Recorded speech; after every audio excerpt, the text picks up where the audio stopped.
Βρισκόμαστε με τον πολιτιστικό λειτουργό του Δήμου Λεμεσού και τον υπεύθυνο του καρναβαλιού, τον κύριο Κλέον Αλεξάνδρου, όπου θα συζητήσουμε τις τελευταίες εξελίξεις για το καρναβάλι. Ήδη έχει επιλεχθεί και ο Βασιλιάς Καρνάβαλος. Επίσης έχουν διάφορες συναντήσεις με τους κανταδόρους, διάφορες συσκέψεις με τον Δήμαρχο. Ο Δήμος προετοιμάζεται πυρετοδός για το καρναβάλι, το οποίο θα γίνει φέτος στην πόλη μας όπως κάθε χρονιά με την κορύφωση στις 2 του μήνα, την Κυριακή, με τη μεγάλη παρέλαση. Επίσης έχουμε να συζητήσουμε και το θέμα για το Πανευρωπαϊκό Συνέδριο που για πρώτη φορά φιλοξενείται στην πόλη μας από τις καρναβαλίστικες πόλεις.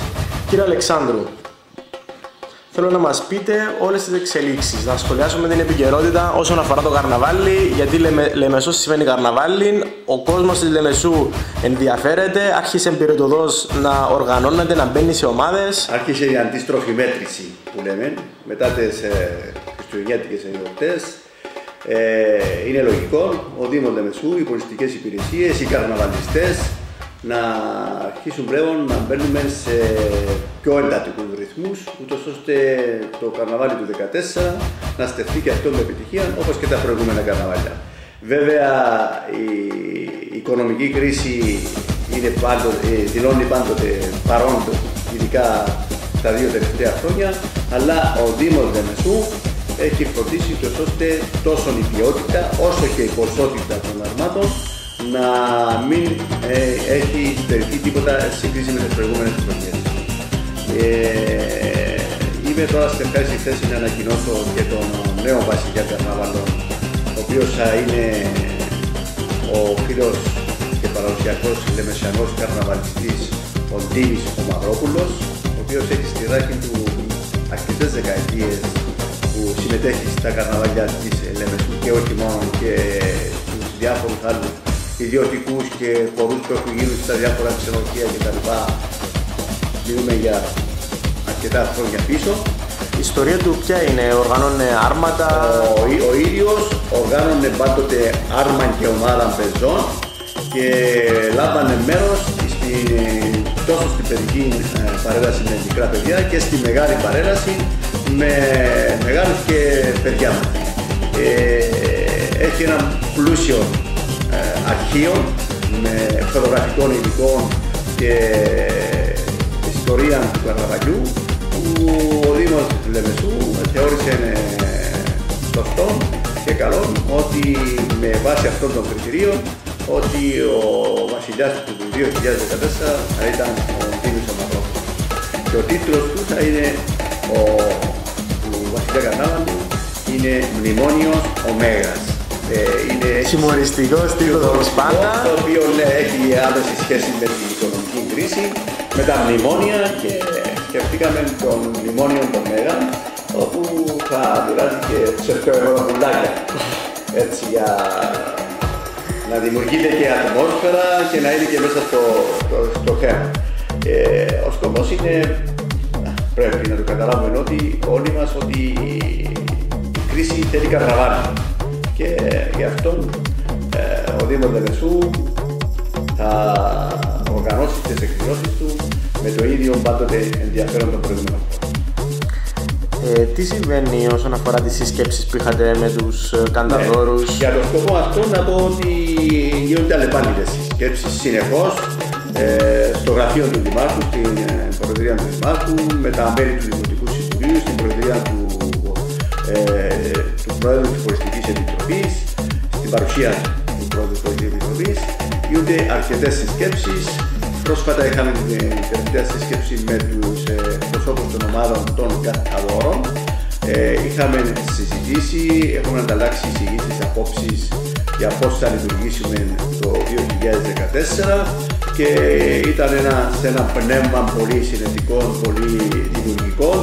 Όλοι οι εκπρόσωποι των ομάδων θα βασιστούμε πάνω στο περσινό πρόγραμμα, και μάλιστα φέτος έχουμε και μαζί μας μια εξαίρετη ομάδα, η οποία θα εμφανιστεί την 1η Δευτέρα 26 Φεβρουαρίου στο Πάρος Σονουή στην Τετραφωνία Λεμεσού με καρναβαλιστικά τραγούδια. Έχει ενταχθεί και αυτή στις ομάδες των καρναβόρων μας. Έτσι έχουμε εμπλουτίσει το πρόγραμμα των Καρναβάλων. Όσον αφορά τη συμμετοχή τους στη μεγάλη μας καρναβαλιστική παρέλαση, θα είναι όπως και πέρσι, δηλαδή θα συμμετάσχουν 6 ομάδες και θα ξεκινήσει η μεγάλη μας παρέλαση στις 1 η ώρα που θα ανοίξουν τη μεγάλη παρέλαση οι Καρναβόροι, οι Μαγιορέτες, οι Πατικίνου, η Φιλαρμονική του Δήμου Λεμεσού και ακολούθως θα μπει πανηγυρικά ο Βασιλιάς Καρνάβαλος με τις ομάδες, τα άρματα των καρναβαλιστών. Φέτος να πούμε ότι είμαστε στις 120 συμμετοχές. Είμαστε στις 120 συμμετοχές και είναι ένα θαρρυντικό μήνυμα.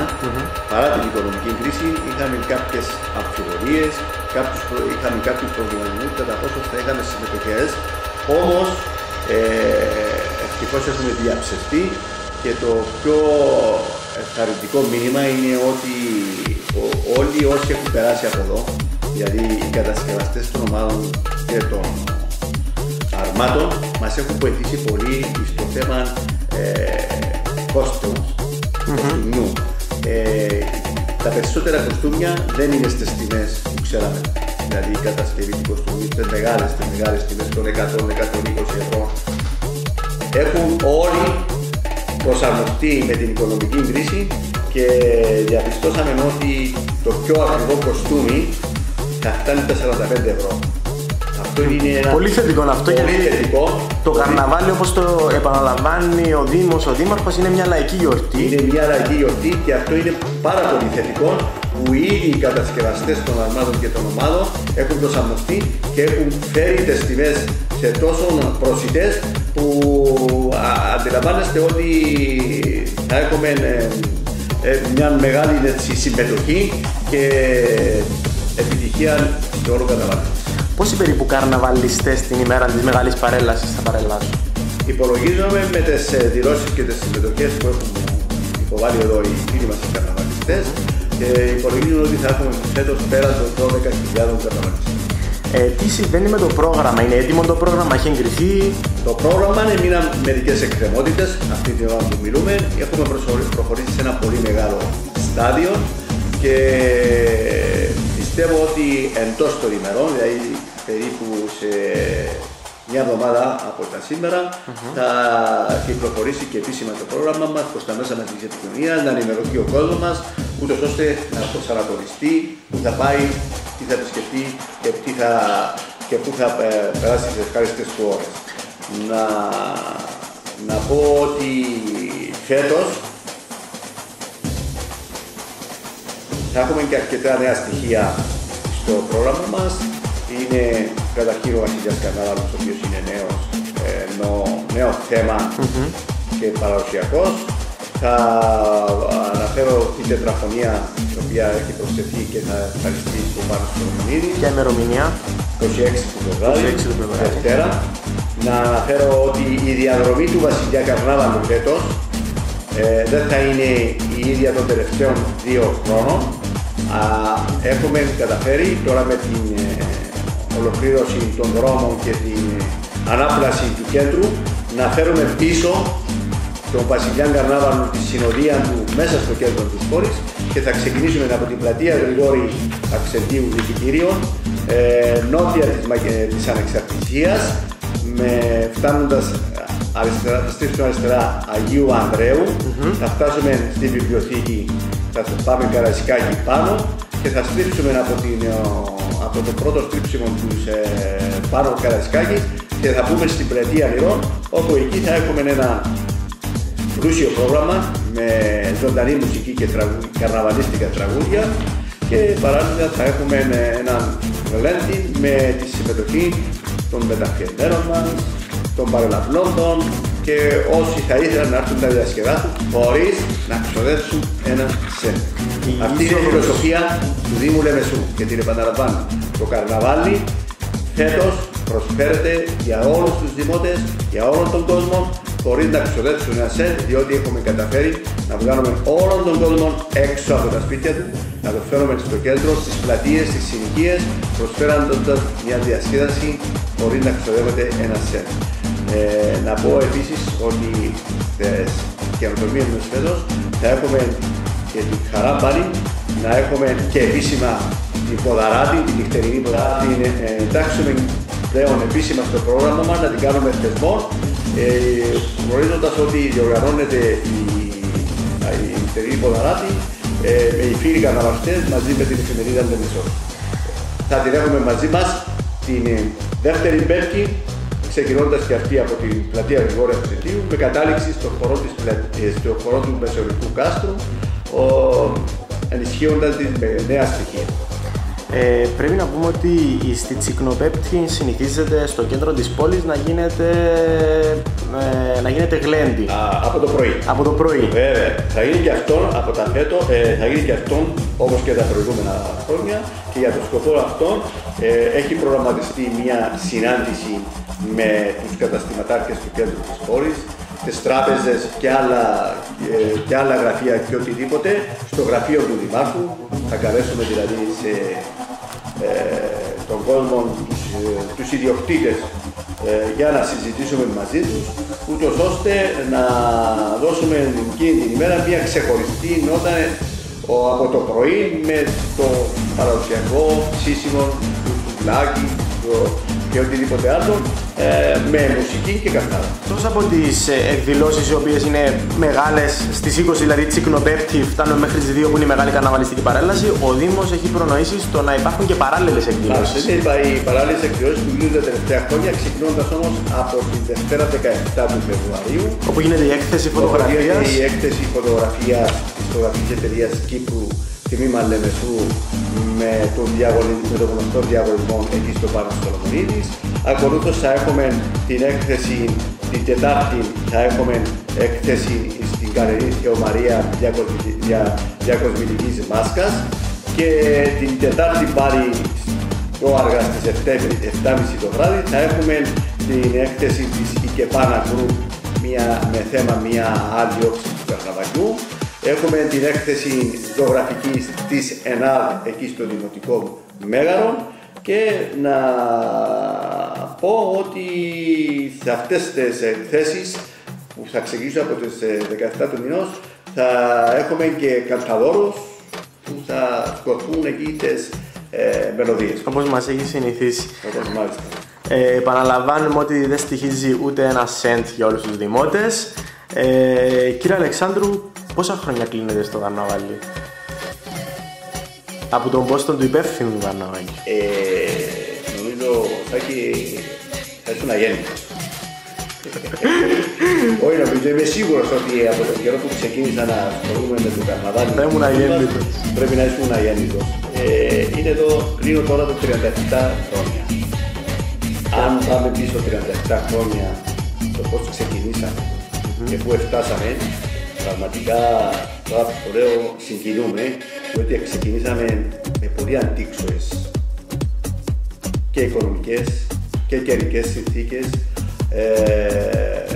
να διοργανώνουμε το καρναβάλι. Ξεκινήσαμε, θυμάμαι, πριν 37 χρόνια δεν είχαμε καν ούτε εργαστήρια, ούτε χώρους να δουλέψουμε, ούτε τεχνίτες, δηλαδή ερευνών που βοηθούσαν στο στήσιμο αυτού του ωραίου θεσμού το οποίο κρατήσαμε και το έχουμε φέρει στο σημερινό αποτέλεσμα, και πιστεύω ακόμα ότι έχει πολύ μέλλον και πολύ προοπτική το καρναβάλι της πόλης μας.